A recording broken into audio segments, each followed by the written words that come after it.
Hello my friends and welcome back to the rabbit hole. Oh, today's video is going to be a fun skincare try-on. I've got some new releases from dear Klairs, some EGF products from them. We've got some affordable products today from Cocokind, Bioderma. It's basically a honest PR haul and try-on. I got sent some products from Wishtrend, Cocokind, and Derm Store. And I also want to make sure you all know before I go further that this will be my last video for a little while. I will be going out of town, and I'll tell you something. I'm traveling. I'm going to take these two OneSkin products with me, and that's it.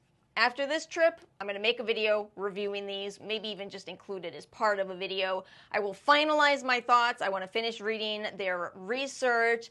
As of right now, I just kind of feel like I had a little bit more hopes for these products. I'm still a big peptide enthusiast, don't get me wrong, but I think that for the price point, I was really hoping to see even more. Again though, I could be getting ahead of myself.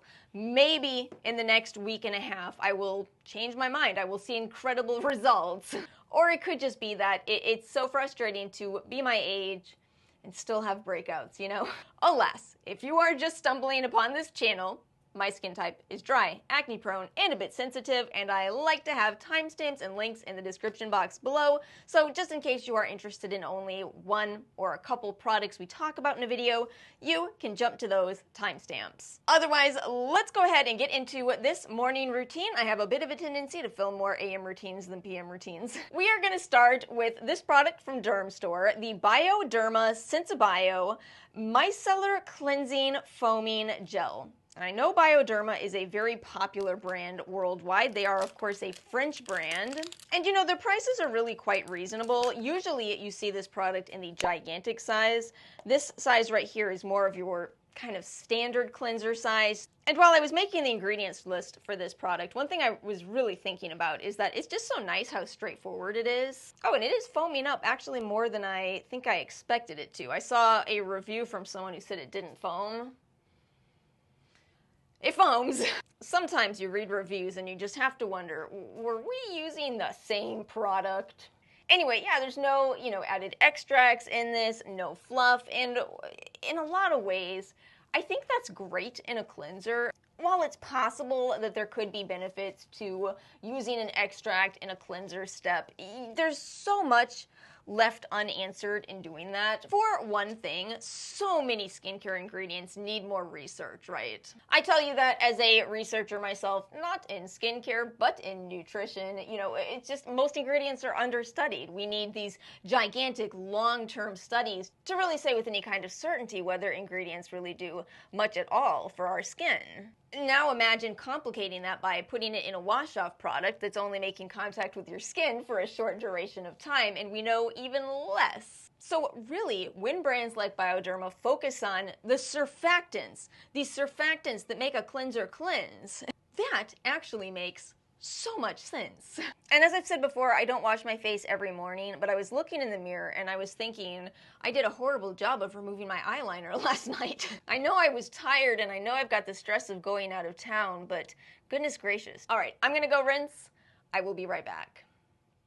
And we are back. I think I got all of my eyeliner that time. But yeah, nice, simple, straightforward, under $10. Now, let's move into these K-Beauty products that kind of have the exact opposite going on with their ingredients list. I mean, there's a lot going on here. This is the Dear Klairs EGF Blue Calming Toner Pad. I am admittedly pretty excited to try this because I do like some of the ingredients that are going on here. With my skin type, I love calming ingredients, and guaiacylene is one of those kind of almost underrated ingredients. Maybe it'll start growing in popularity.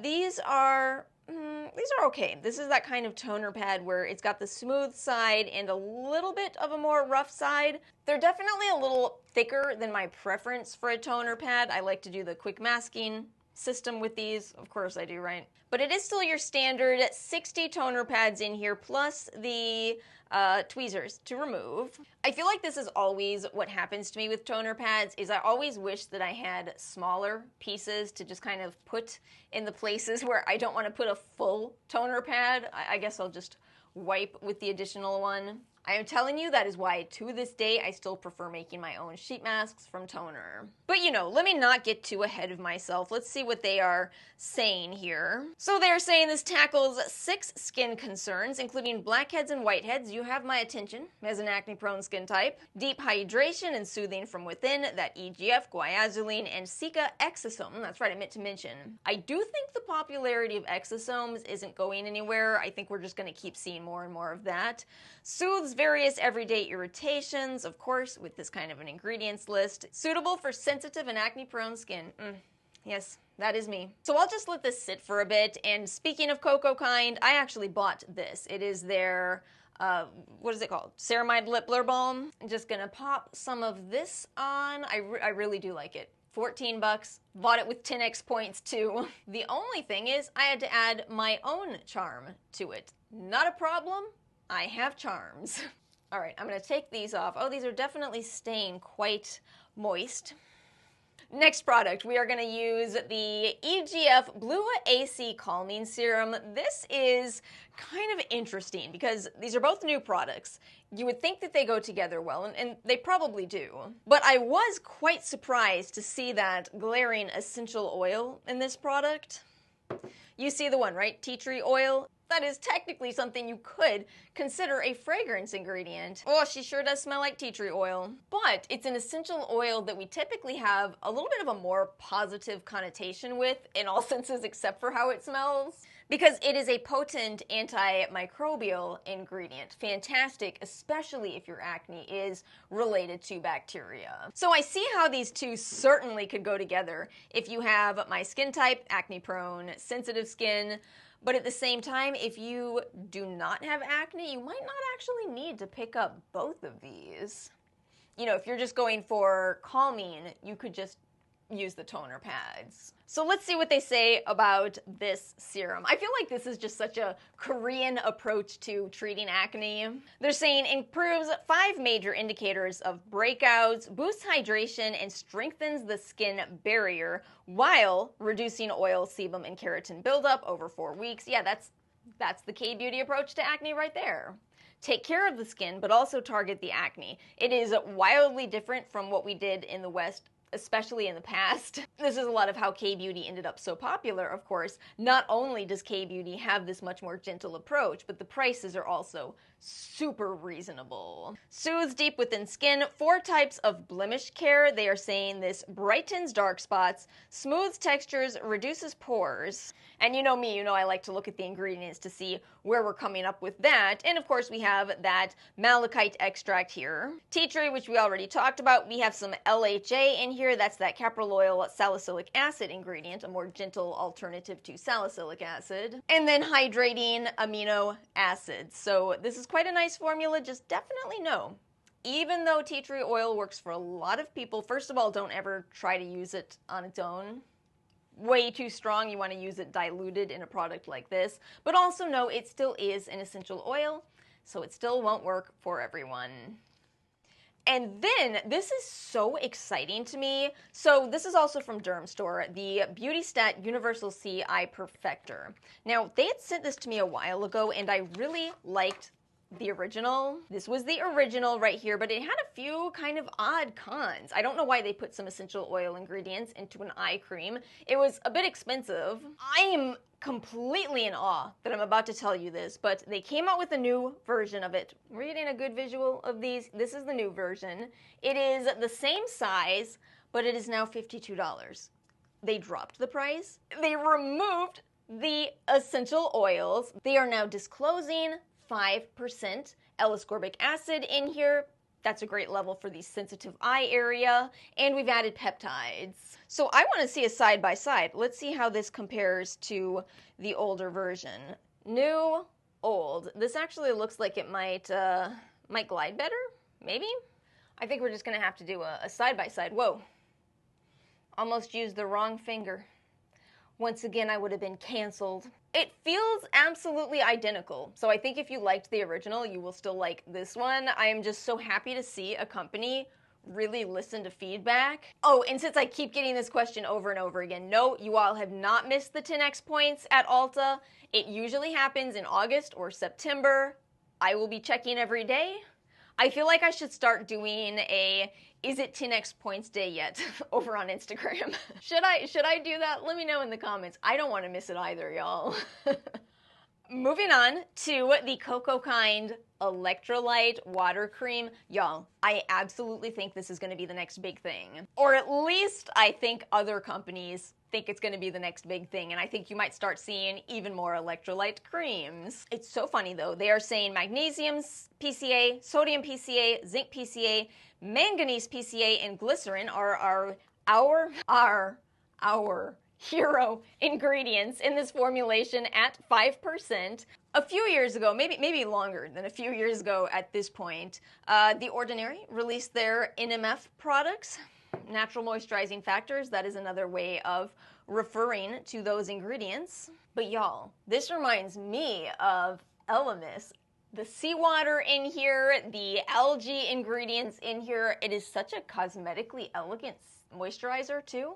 I mean, this is really nice, and to think it is $20, Cocokind, 10x, Ulta, just saying. My problem is that I think about deals and deal shopping too much, but just let it benefit you, you know? I was just talking to somebody in, I guess it was last Friday's video, about the Mara lip balms, and I said, oh, those went on sale for Lipstick Day of 2024. And so they went on sale for Lipstick Day of 2025. I remember these kind of things because I cannot help it. It's just my brain. It is just wired to notice prices, notice sales, notice deals. So again, let it benefit you.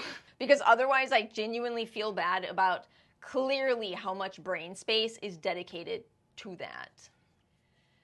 And you know we have to end this routine with sunscreen. Now, like many of you, I swear so many of us have had this conversation, I am also trying to find a backup Western sunscreen just because I'm nervous. I just got an email from YesStyle that my package is delayed. What an absolute frightening message to read. Can we phrase that more nicely maybe? Just like sending you hugs and kisses. Your package is delayed. We hope it's not tariffs. Can you sugarcoat something like that? I don't know. I don't know what's going on. I just know that it's got sunscreen in it. I know that it's probably going to get here after August 1st, so I might have to pay tariffs. I don't know. I hate everything that's going on so much. I'm going to say that with a big smile. Anyway, EltaMD has had my interest. I think that this could easily end up being a good option for me. One thing that I really like about the EltaMD formulations is that they do not use the two chemical sunscreen filters that I react to, avobenzone and oxybenzone. Instead, what they do is they have a hybrid formula where they use zinc oxide and octinoxate. Octinoxate sometimes gets put on those not reef safe lists, but I am not going near a reef today. Does it look like I'm going near a reef today? And overall, octinoxate does tend to be pretty non-irritating for most people, self very much included.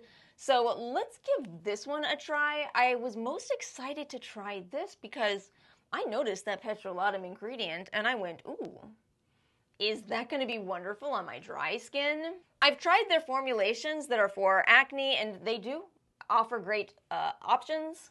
But because zinc oxide is so drying as an ingredient, I think that this might, if this works for me, this might end up being my best option from the brand. Petrolatum in a sunscreen. I personally love to see it. I do think that's going to make it shiny. And I'm already seeing that it does look pretty shiny, but not too white casty. Not bad. That's one layer. Still not in love with these pump systems. You just kind of got to make sure you pump out enough of the product. Ooh, all the sunscreen misinformation stuff has really been on my mind lately. It's just such a problem. It is, again, you know, it's 2025, and I really thought that compared to something like 2019, we would make progress, you know? We would maybe be able to say things like, oh, hey, we know a little more about this skincare ingredient. How on earth are we going to make progress? How on earth are we going to make scientific breakthroughs, figure out new ways of fighting the aging processes, when we took a giant step back and now we have to fight people who think that sunscreen causes skin cancer? Instead of the sun.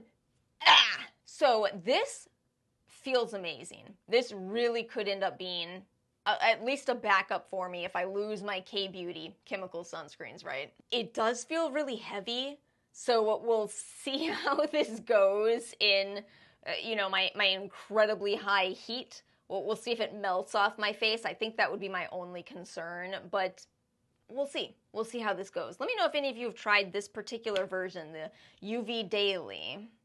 And if you have any recommendations from EltaMD, I saw that they have a green sunscreen too, which might be fantastic for anybody that has rosacea. If you have just general redness in your face, green can be a color corrector. And if it's done well, you won't look like you're trying to be a little green man. Instead, you will just look more natural and even. But my friends, that's it for today's video. As always, thank you so much for watching. Let me know your thoughts in the comment section below. Again, I will not be back for a little bit, so behave. But I hope you all do have a most wonderful weekend, as well as next week. Make sure to like and subscribe if you enjoyed today's video, and I will see you all next time.